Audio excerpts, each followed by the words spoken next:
como Michael siempre pide un título ahí, yo le puse si le creemos a Dios. Pero fundamentalmente basado en la experiencia de los niños, ¿no? Yo me quería centrar basado en la experiencia de los niños. Y cuando a uno le toca reflexionar sobre cualquier texto, por lo menos a mí me pasa, me imagino que nos debe pasar a todos, es muy difícil que no se nos cuelen vivencias, ¿no? Que no se nos cuele la vida misma de uno. Desde donde uno viene, las cosas que ha leído, las cosas que ha escuchado, las cosas que vio, las cosas que viene acuñando en la vida, por las cuales uno viene transitando, ¿no? Y me acordaba de varias cosas, entre otras, cuando vine a trabajar en Montevideo, la primera vez que vine a trabajar en Montevideo fui a trabajar en una fábrica de galletas para perros, que había que bañarse, porque uno terminaba de trabajar, había que bañarse literalmente. Y yo hacía un curso después de trabajar, y había que agarrar un cepillito de estos de lavar ropa y lavarse abajo las uñas, porque era un olor impresionante. Y me acuerdo que había una vuelta estaban comiendo un asado, y dice, y no le pusieron sal al asado, dice. Esto como no a cristianarse, dice. Entonces, en el refranero popular uno va construyendo cosas ahí que le van quedando en el tiempo, ¿no? Y en el refranero gaucho y en la sapiencia popular creo que hay mucha sabiduría que hemos desestimado a veces. Yo sé que el otro día vino Simón a casa, me dice, el otro día tuvimos la Alicia y Alicia tiene un libro de un refranero, dice. De hecho, yo lo busqué y está en internet. Y hemos hecho caso omiso a veces a la sabiduría que la gente tiene, como observador lugareño, como gente los mal llamados paisanos, porque cuando uno dice, este es un paisano, pero un paisano es alguien que vive en el paisaje que uno tiene, ¿no? Esos son los paisanos, no son los gente de campo. El paisano es el que vive por acá en la vuelta, ese es mi paisano. Pero lo que también hemos desestimado es la sabiduría de los niños. Es la sabiduría de los niños. Cuando nos hacen ver detalles que nosotros creemos haber descubierto en algún libro o en alguna cátedra, los gurises nos dejan como descolocados, nos dejan bastante descolocados. A veces uno dice, ¿y de dónde saca este gurises? Porque además le decimos a este guacho, ¿de dónde saca estas cosas? ¿De dónde sacó esto? Que resuelve cosas cotidianas tan sencillas. Y yo creo que la saca nada más que de la observación. Y hemos perdido esa capacidad de observar los grandes. Yo recuerdo que hace 18 años, un niño de 6 años me dice, ¿y vos por qué ocupás ciertos lugares cuando hay gente que no está? 6 años. Dije, mira, está mirando. Pero el jueves, que no hubo CAIF, Rocío anduvo en casa, y yo tengo, como buen viejo, los viejos me van a entender más, tengo una cajita con pastillas que se me rompió. Entonces la engancho con un colero de estas cositas, que son una cosita chiquitita así, con un colero que es supuestamente de ella. Yo la tenía con gomita y la gomita se puso vieja, toda babosa y se rompió, entonces la cambié por ese colero. Y me dice, ¿y ese colero? Dice, le digo, es mío. No es tuyo. Yo un día lo encontré en tu casa, me lo robaste. Dice. Me lo robaste. No, no, yo no te lo digo, me lo robaste. Entonces, digo, ¿cómo los gurises? Aquel tenía 6 y me hizo ver esto. Y este tenía 3 y me hizo ver que yo estaba en pecado prácticamente. Entonces, ¿cómo los gurises van mirando cosas que uno a veces no se da cuenta que están en todo? Y les cuento otra, digo, hoy de mañana en casa no había azúcar y la guacha dice, azúcar y allá, dice. Porque quedó anoche en casa. Y dice, no, no hay azúcar. Sí, sí, hay azúcar. Entonces miran todos los dulces en el tema de la observación. Entonces, pensando en esto de que las cosas se cuentan solas, solo hay que saber mirar y los gurises miran, ¿no? Entonces yo quería compartir algo que nosotros los miércoles tenemos un espacio de reflexión y yo compartí esto en ese espacio de reflexión. Anda pasándome la 1, a ver si la lámina número 1. Entonces este niño le dice, wow, abuelo, dice, ¿te has leído todos estos libros? Todos. Les he dedicado mi vida. Entonces, a ver, pasame el 2. ¿Qué dice el 2? Yo lo leo de acá, porque así no. He estudiado a fondo quiénes fueron los egipcios, los persas, los griegos, los etruscos, los romanos, el otro, y también quiénes fueron los mayas, los aztecas, los incas. Y aquí viene el detalle. ¿Y nosotros? ¿Quiénes somos? Y esta es mortal, ¿no? Entonces se va de la biblioteca y pasa a hablar con la abuela. Y el abuelo en la biblioteca llorando. Digo porque hay veces que creer lo que Dios nos dice con una perspectiva de niño, yo no sé en qué momento los adultos nos bandeamos, nos vamos, porque cuando nosotros vamos a los sábados al CAIF, al Coyote, que no es CAIF, los sábados, se encuentra con niños que las están pasando muy mal, pero no por falta de comida, sino por todo lo otro. Pero ellos vienen contentos y vienen alegres. Y a veces uno va muerto de cansado, pues otra vez tengo que ir por allá, estoy cansado, y vuelve nuevo. Porque eso que ellos le dan es mucho más de lo que uno ofrece. Entonces, yo no sé en qué punto los adultos nos vamos de foco.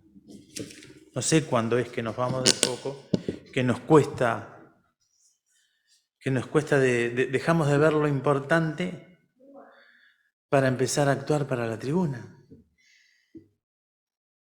Y nos vamos de foco, nos vamos.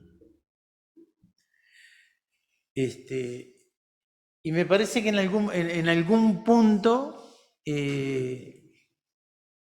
no sé, esto es una reflexión personal, no sé si comparten o no comparten, pero me parece como que nos creemos dioses, que tenemos todo bajo control, que bueno, iremos y volveremos, como decía el pueblo de Israel, y pelearemos, aunque Dios no esté, yo igual lo voy a hacer. Y Melba me compartía el versículo de Deuteronomio.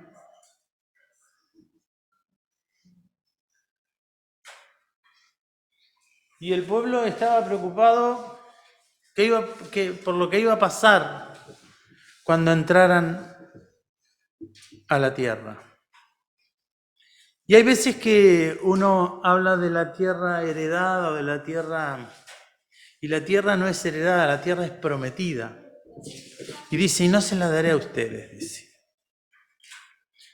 Y vuestros niños de los cuales dijisteis que servirán de botín, y vuestros hijos que no saben hoy lo bueno ni lo malo, pero creen, ellos entrarán allá, y a ellos se las daré, y ellos la heredarán.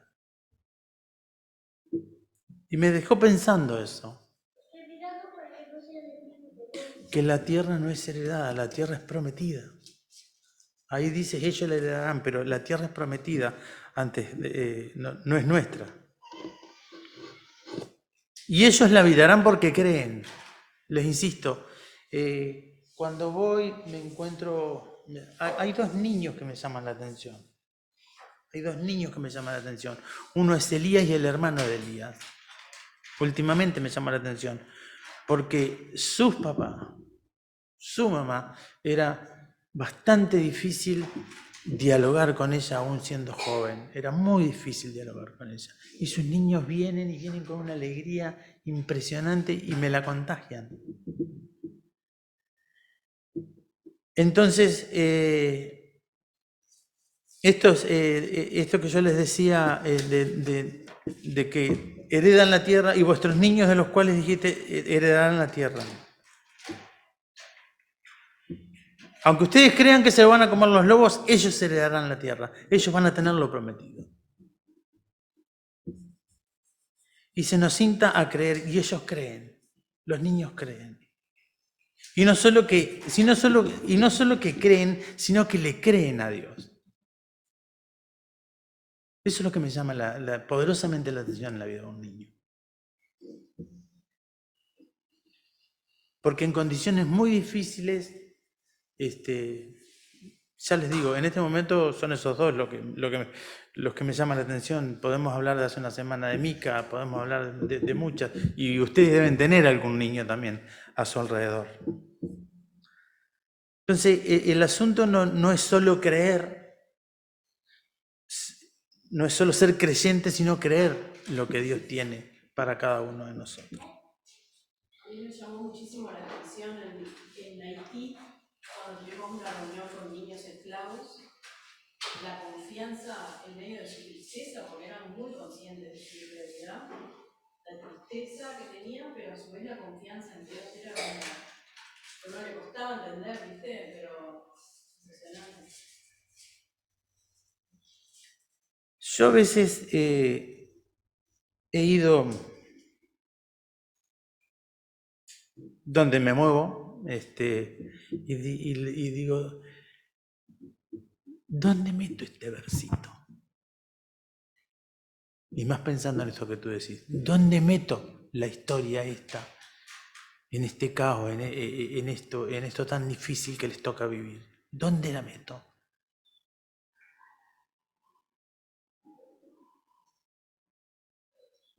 Porque si además le agregamos niños esclavos que te transmiten algo que digamos que es intangible, que no se puede explicar. Y a veces la Biblia nos pone en situaciones bien embromadas, porque nos confronta tan violentamente que me acuerdo del versículo de Santiago 2:17, ¿no? Que dice, ¿tú crees que Dios es uno? Bueno, bien haces. ¿Está por ahí?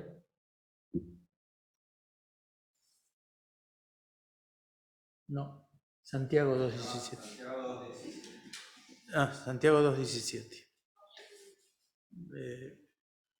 Un poquito más.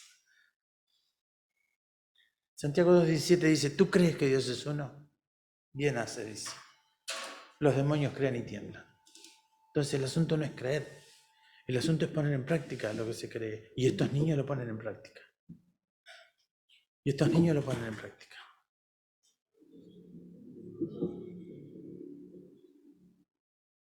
Pero al punto que cuando Jesús está en determinado momento hablándole a la multitud, Busqué el pasaje de la alimentación de los 5.000 y hay varios, creo que está en casi todos los evangelios. Pero en Juan 6:9 dice, había un muchacho con 5 panes y 2 peces. Jesús le dice, denle de comer a esta gente, denle de comer a esta gente. ¿Y los grandotes qué dicen? ¿Se acuerdan? Es como imposible lo que está escribiendo. Es como imposible. Y este muchacho dice, yo tengo 5 panes y 2 peces. Y se le dio de comer a los 5.000. Yo creo que cuando pasamos ciertos umbrales, empezamos a luchar con algo que empezamos a negar. Y es esto, estas fuerzas que hay veces que denunciarlas en determinados lugares, los creyentes quedamos como una pata chueca. Decir que hay fuerzas demoníacas en ciertos lugares no queda bien. No queda bien. Y los niños te dicen, Dios me habló, Dios estuvo conmigo. Y es esa sencillez. Esta sencillez de este niño que le dice, ¿y nosotros quiénes somos? Sabemos todo de aquellos, pero nosotros quiénes somos. A veces nos cuesta reconocer lo que dice Efesios 12:2, ¿no? 6:12. Efesios 6:12 dice, porque no tenemos lucha contra sangre ni contra carne, sino contra potestades, contra los gobernadores de las tinieblas de este siglo, contra huestes espirituales de maldad en las regiones celestes. Nos olvidamos de estas cosas. Nos olvidamos de estas cosas. Y esto es una lucha constante de la cual no tenemos que perder foco.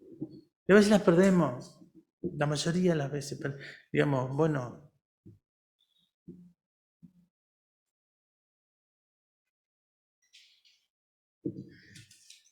yo hay veces que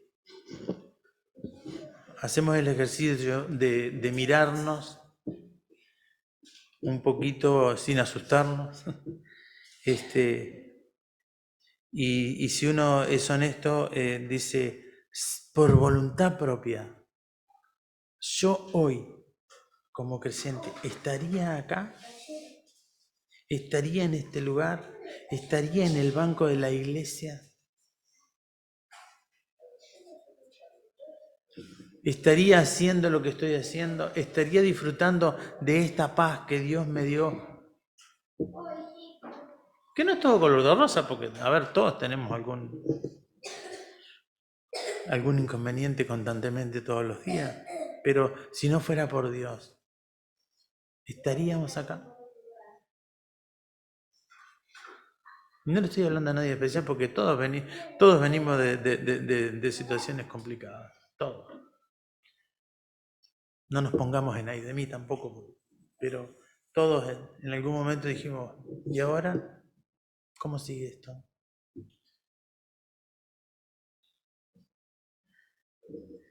Tendríamos que tener claro que de no haber tenido la intervención de Dios, no sabemos dónde podíamos andar. Ni sentado en el banco de la iglesia disfrutando, o digo en el banco de la iglesia, o digo en mi casa, disfrutando cierta tranquilidad que otros sabemos que no tienen. Que también es cierto que la llevamos con altibajos, sí, es cierto.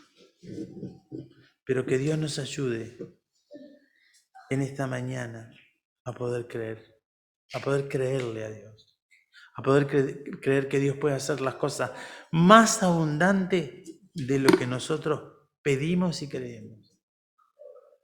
Porque la palabra dice eso. El que cree hará cosas más grandes.